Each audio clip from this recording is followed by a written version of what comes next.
very excited to begin the first ever Remediation Summit by Vulcan Cyber. My name is Yaniv Bar-Dayan. I am the CEO and co-founder of Vulcan Cyber, cyber practitioner on my own for the past 12 years, parts of it in the Israeli Defense Forces and the other side in the commercial market. The Remediation Summit is the first ever conference focusing on getting fixes done, driving remediation for vulnerabilities, and not just talking about how we can detect them, prioritize them, or visualize them.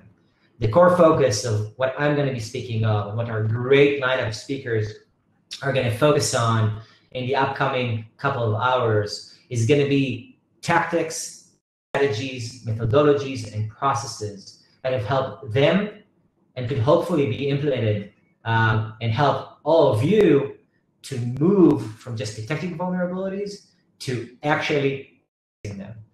Now, very quick hop into guidance. This is also new to us and new to me, to be honest. It's the first time I'm using this wonderful platform.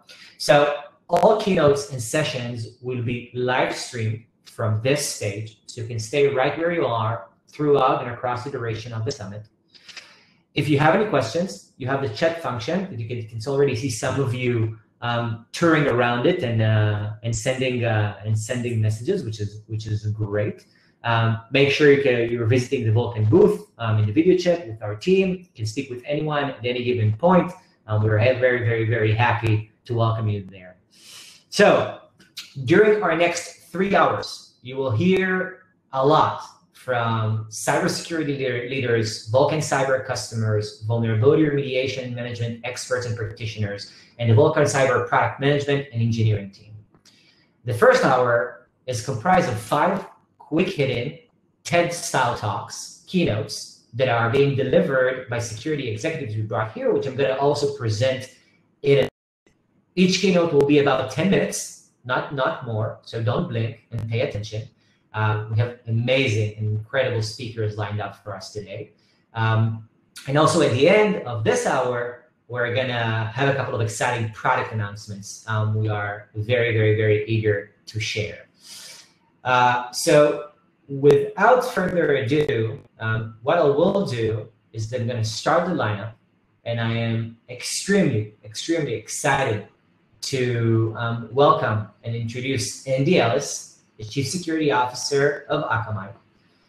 Andy will for us all on how to stop pulling the weeds and start landscaping with connection to vulnerability management. Afterwards, and immediately after that, we're going to also welcome Steve from Levi Strauss, the Deputy CISO of Levi Strauss. Both of them are very close friends of Vulcan. Steve is going to talk about how vulnerability remediation helps Levi sell more jeans.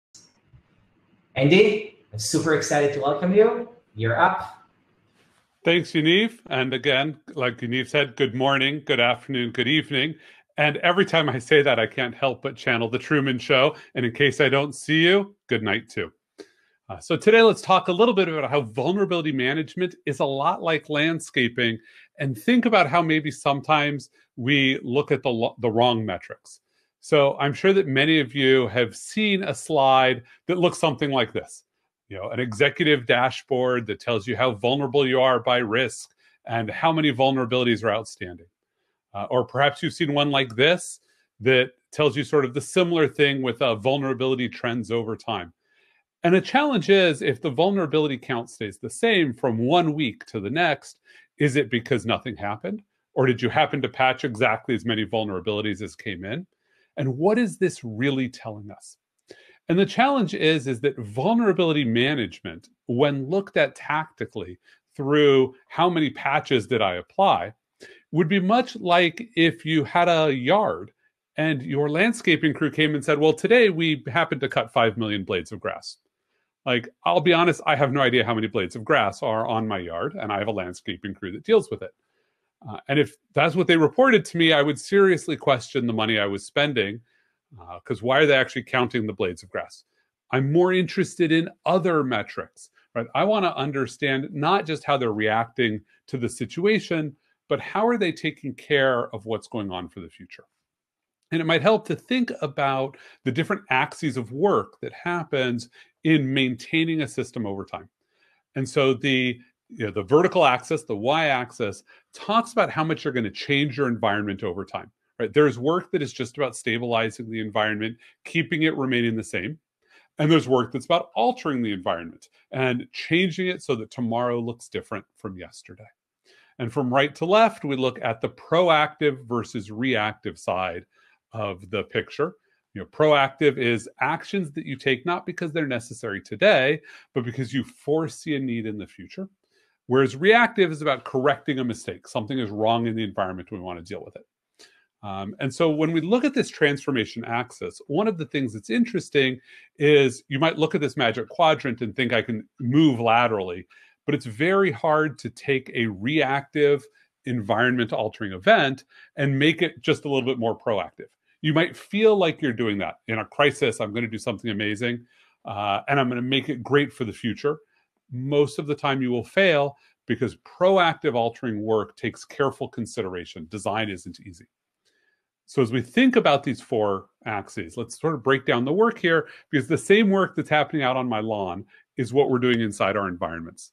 So recovery, really incident response, but let's think about it as recovery is about there's an unsafe situation and you need to react quickly and alter it to get back to something more safe. You ignored the weeds in your yard, and so you have to go out and rip out those weeds very quickly. And if it's like Japanese knotweed or another invasive species, you have to make sure that when you rip them out, you sort of salt the earth and burn it, because they're going to come right back if you don't do something else. It's very dangerous in complex systems to exist in the recovery state, because there's so many things happening that rip up that you do might affect something else. Maybe you're now going to affect the drainage for a different system. Maybe in the patch management world, you've let a system go so far that you're going to instantly patch that system. And in patching the system, you apply a patch that breaks existing functionality. There have been a lot of high-profile vulnerabilities, across the last 20 years that fit that. Folks remember SQL Slammer. There were a number of ways that people went to mitigate that with abrupt changes, firewall rules to block the port that it was using to communicate. Unfortunately, that was a port being used by enterprise infrastructures to communicate. So I recall at least one banking system that's ATMs were shut down because they very quickly reacted, tried to recover back to something that they thought would be normal to get this dangerous traffic off their network. Now, recovery or incident response usually comes out of failures in the repair phase. That's where we're trying to react but keep the environment stable. I like to think of this as dancing on the edge of unsafety. There's something really bad that you're on the edge of, and you're just trying to stay right on that lip. Like, how little can I get done to still ensure that we don't ever end up needing to get into an incident? So this might be, as you're looking at your yard and some crabgrasses are coming up, just quickly pulling out crabgrasses one at a time, but not bothering to think about, whether you're going to need to spray them. And if you just miss a group of crabgrass, you now have a problem that you're going to have to go into recovery for. If you are always patching your systems when you notice that there's a problem, that means you're waiting for a problem that you're going to miss noticing that's going to put you into the recovery phase. So think of repair as being a defense against recovery. Still not often the place you want to live in. The place you really want to live in is sort of that proactive stabilizing, where you're doing processes around sustainment.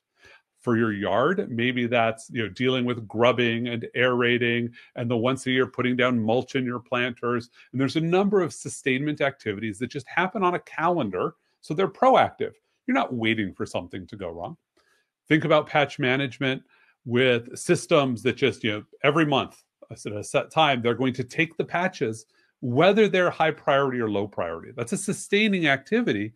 You've moved out of waiting to repair a system that is broken and into just doing the routine work. You have some flexibility.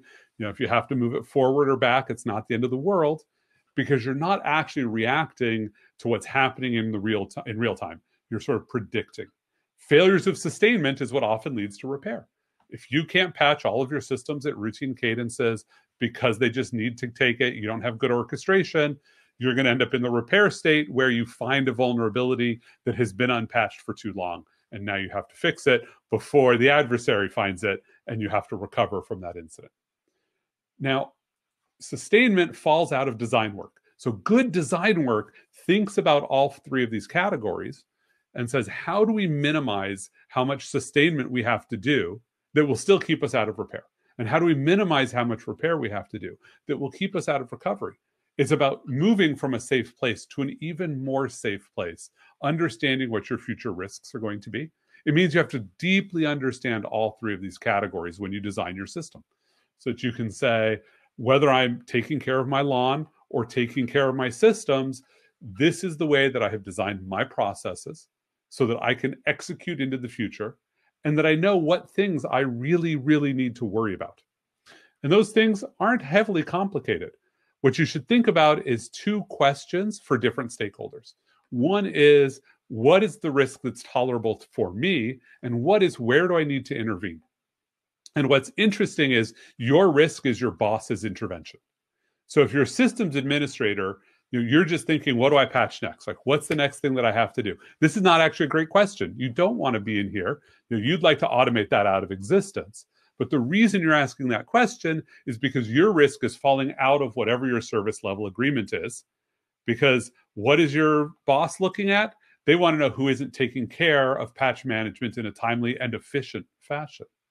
And so that's what they're looking for an intervention. How do they know? Because they're worried about disrupting their release pipeline. That's what their risk is. Their risk is anything that affects their schedule or their budget. And so they need to ensure that the CSO isn't going to show up and say, hey, you have systems that need to be patched that aren't getting patched. That's their biggest worry, is around disruption to the pipeline, not about failed patches. So you're just trying to do the patches to prevent the release pipeline for them. From a CSO, obviously we're looking, who do we need to give better guidance to? Because they're not patching, but the risk that we're watching for is, do we have a process or all of the SLAs being met so that I can report to the CEO and the board that this is not a place for us to worry, that we're not going to get blindsided by a vulnerability that we should have known about. Because the CEO is going to ask us if the process is working. But the real question in their head is there an obvious vulnerability that's getting missed? Is there going to be a breach that's going to show up in the news that's going to be, oh, there was a vulnerability that you should have patched that everybody knew about, but you didn't? And the only way to answer the question, no, that's not going to happen, is to know that you're patching everything, that you have good orchestration that makes patch management appropriate, so that it's happening as part of that life cycle. And so that you are patching the highest risk things first, but with an eye to patching everything, not only patching the things that you know of as high risk. And so as we think about how to exist in this world and to get to those dashboards, the important thing to recognize is that just like landscaping, it just requires care and thought and continuous remediation to stay in that beautiful, lovely world where we all get to hang out on our lawns. So thank you all, and I hope you enjoy the rest of the summit today.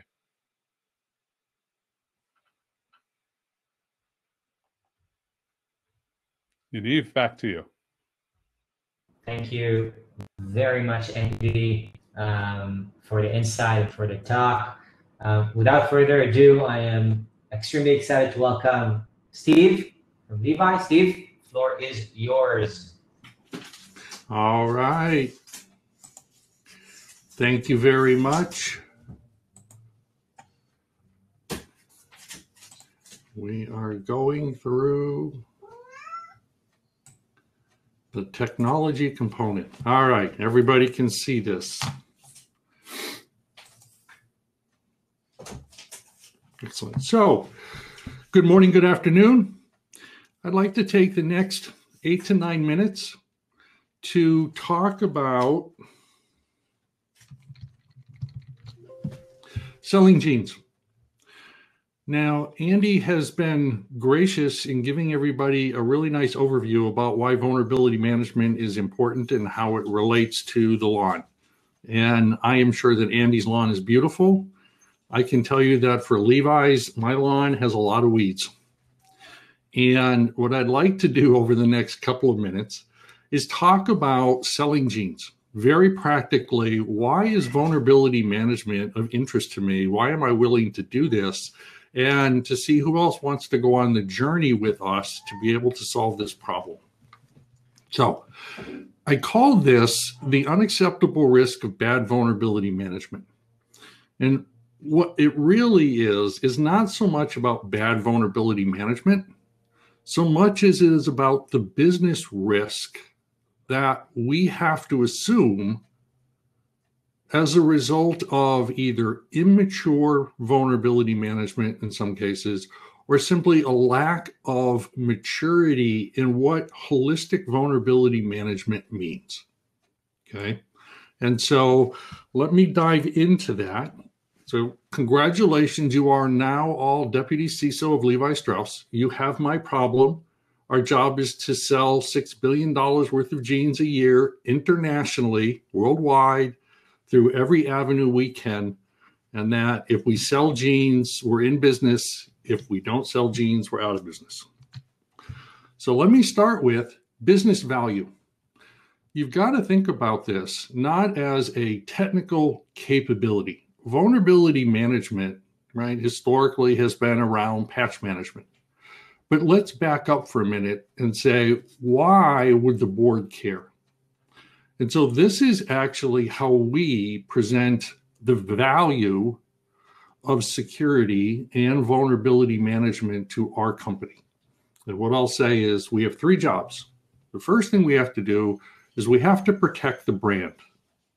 If you damage the Levi's name, that's a $6 billion brand that you're messing with. So it means I have to understand how I protect my e-commerce sites, how I protect my consumer data, right? We have tens of millions of customers. And if the website goes down or I compromise your trust in me in maintaining your data, I'm in big trouble. The second thing is I have to protect our workforce. What does that mean? Now, our workforce is 15,000 strong, but 10,000 of that are stylists. And of the 5,000 that are left, about 3,000 are what we call creatives, the men and women that actually think about the design of jeans, the marketing of jeans. They are not technologists. They are not knowledge workers. They're designers, they're creatives.